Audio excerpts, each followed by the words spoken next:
Does baking soda really clean a mattress? Baking soda has been used as a natural cleaning agent for decades and is believed to be effective at removing odors and stains.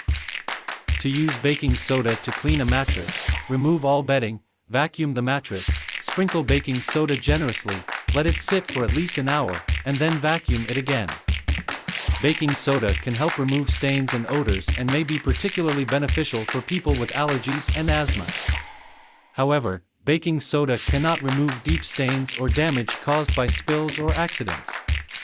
Using too much pressure when applying baking soda can be abrasive and cause damage to the mattress surface. It's important to use other cleaning techniques like vacuuming, washing bedding, and using a mattress protector to maintain the freshness and cleanliness of the mattress.